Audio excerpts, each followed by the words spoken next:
అంబేద్కర్ విగ్రహానికి పూలమాల వేసిన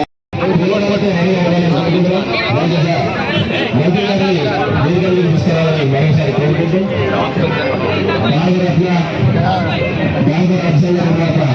దీపావళంతా కూడా కొంచెం తర్వాత ఈ కార్యక్రమం తర్వాత మనం వేసుకునే అవకాశం ఉంటుంది. ఈ క్రమశిక్షణగా క్రమ పద్ధతిలో ఈ కార్యక్రమాన్ని విజయవంతం చేయాలని కోరుకుంటున్నాం. దయచేసి మంత్రి గారికి అవకాశం మన రాజాలో కూడా అవకాశం ఇవ్వాలి. విగ్రహానికి మంత్రి గారు అదేవిధంగా మాజీ ఎమ్మెల్యే గారు పూలమాల వేస్తున్నారు. అదేవిధంగా మంచిర్యాల డీసీ సార్ కూడా ఈ కార్యక్రమంలో పాల్గొన్నారు. అంబేద్కర్ విగ్రహానికి పూలమాల సమర్పిస్తున్నారు. మంత్రి గారికి మరింతగా శుభాకాంక్షలు తెలియజేస్తూ అందరూ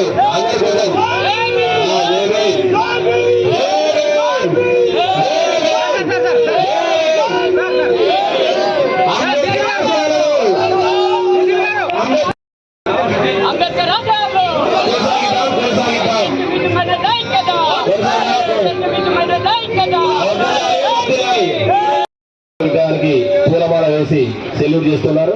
దయచేసి కింద ఉన్నటువంటి వ్యక్తులంతా కూడా స్టేజ్ వద్దకు రావాలని కోరుకుంటున్నాం.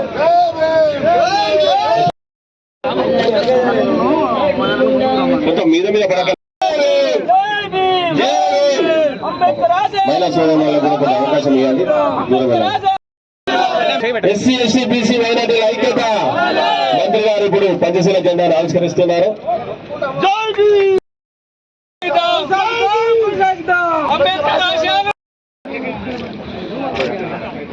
అందరూ గట్టిగా చప్పట్లు కొట్టాలండి. సార్ సార్ సార్ సార్ జయ గారు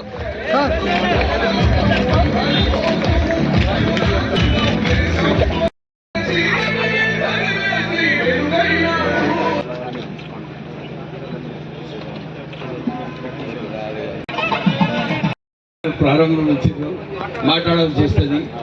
ఇప్పుడే వారు చెప్పినట్టు అప్పుడు కాకనేమో 1,00,000 ఉద్యోగాలు కాపాడు. ఇది 10 సంవత్సరాలు టీఆర్ఎస్ హయాంలో ఓదెలు గారు చెప్పినట్టు వారు కూడా ఉండే అప్పుడు దాంట్లో 1,00,000 ఉద్యోగాలని 42,000 ఇప్పుడు 38,000 ఉద్యోగాలు. నాకు మీరందరూ కూడా ఓటేసి గెలిపించింది. నేను అప్పుడు మీ అందరికీ మాట ఇచ్చాను. ఏదైతే టీఆర్ఎస్ ప్రభుత్వం వేలంలో పాల్గొనటం లేదు, ఒకవైపు ఏమో పార్లమెంట్లో వేలం చెయ్యాలని చెప్పి టీఆర్ఎస్ పార్టీ ఆ రోజులలో చట్టం తీసుకొచ్చింది. చట్టం తీసుకొచ్చిన తర్వాత మాకు ఈ ప్రాంతం ఉన్న గనులన్నీ కూడా కేంద్రం ఒక మోకా ఇచ్చింది. మీరు ఏమైనా మైన్స్ కావాలంటే మేము అలాట్ చేస్తామని చెప్పి అప్పుడు టీఆర్ఎస్ ప్రభుత్వము చొరవ తీసుకోలేదు. ఇక్కడ మన ఆర్కే5లో ఒక కొత్త గని రావాలన్నప్పుడు వాళ్ళేమో టెండర్లో పార్టిసిపేట్ చేయలేదు. కానీ నేను ఎమ్మెల్యే అయిన తర్వాత ముఖ్యమంత్రి గారిని నచ్చజెప్పి లేదు మా ప్రాంతంలో ఒక గని కావాలి అని చెప్తే వారు వేలంలో పాల్గొన్నారు. ఆర్కే5లో ఒక మైన్ కూడా అలాట్ కావడం జరిగింది. మంచి గట్టి చప్పట్లు కూడా ఇప్పుడు జిఎం గారు మొన్న వచ్చిన ఒక 15 రోజుల క్రితం, సార్ మాకు ఫారెస్ట్ క్లియరెన్స్ రావడం లేదు, మాకు ఇబ్బందిగా ఉన్నది, మీరు మాట్లాడండి అని చెప్తే అప్పుడే తక్షణమే నేను డిఎఫ్ఓ గారిని కలెక్టర్ గారిని పిలిపించి చర్చించి ఈ సమస్య ఏదైతే ఉన్నదో దీన్ని ఎట్లా సమస్యను పరిష్కరించి అవసరం ఉన్నది. ఎందుకంటే మన ప్రాంతంలో ఉద్యోగాలు రావాలి, ఇక్కడ ఎకనామిక్ యాక్టివిటీ ఉండాలనుకుంటే కొత్త గని వచ్చినప్పుడే ఉంటుంది. సో నేను వారితో మాట్లాడడం జరిగింది. తర్వాత హైదరాబాద్లో కూడా ముఖ్యమంత్రి గారు ఒక సమావేశం పెట్టినప్పుడు చీఫ్ కన్జర్వేటర్ ఆఫ్ ఫారెస్ట్ ఆమెను కూడా నేను మాట్లాడడం జరిగింది. మీరు చూడండి ఎట్లనైనా దీన్ని సాల్వ్ చేయండి అని చెప్పి వారిని కోరడం జరిగింది. సో జిఎం గారు నిజంగానే చాలా ప్రయత్నాలు చేస్తున్నారు. వారికి నిజంగా అభినందన చెప్పాలి. ఎందుకంటే ఆ తపన ఏదైతే ఉన్నదో అదే మా ప్రాంతంలో ఒక మైండ్ రావాలని చెప్పి వారికి ఉన్నది. డెఫినెట్లీ మేము దాంట్లో ఆ సమస్యను పరిష్కరించి మన ప్రాంతానికి డెఫినెట్లీ ఒక మైండ్ వస్తుంది, వచ్చి ఇక్కడ ఉద్యోగాలు కూడా వస్తాయని చెప్పి మీ అందరికీ భరోసా ఇప్పిస్తూ మళ్ళీ ఒక విషయం చెప్పినారు. సెక్యూరిటీ గార్డ్కి కూడా జిఎం గారికి నేను రిప్రజెంటేషన్ తీసుకున్నాను.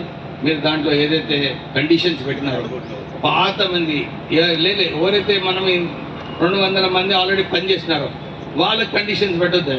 నేను మళ్ళీ కావాలంటే అందరితో మాట్లాడతాను. వాళ్ళ కండిషన్స్ ఉండొద్దు. తక్కిన కొత్త వాళ్ళని తీసుకునేటప్పుడు మీరు కండిషన్స్ పెట్టుకోండి. 40 సంవత్సరాలు ఉండొద్దు, వాళ్ళు హైటు వెయిట్ అన్నీ అవసరము సెక్యూరిటీ గార్డ్కి. కానీ మీరు ఆల్రెడీ అవుట్సోర్సింగ్లో 200 మందిని తీసుకున్నారు. వాళ్ళను మనం కాపాడుకునే బాధ్యత కూడా సింగరేణి సంస్థ ఉన్నది. ఆ రోజులలో కాకా గారు 1,00,000 ఉద్యోగాలు కాపాడింది. మనం ఇప్పుడు సెక్యూరిటీ గార్డ్ని మనం కాపాడుకోకుంటే జిఎం గారి మీదనే మాట వస్తుంది, నా మీద మాట వస్తుంది. ఎందుకంటే పాపం వాళ్ళు ఆల్రెడీ పని చేస్తున్నారు. సింగరేణి బాధ్యత ఇక్కడ తెలంగాణలో అన్నిటికన్నా పెద్ద సంస్థ మన సింగరేణిది. మనము ఉద్యోగాలు కల్పించాలి, ఇక్కడ జీతాలు సరిగేయాలి, అవుట్సోర్సింగ్లో సరిగ్గా చేయాలి. ఇవన్నీ కూడా చేసే బాధ్యత సింగరేణి సంస్థ పైన ఉంది.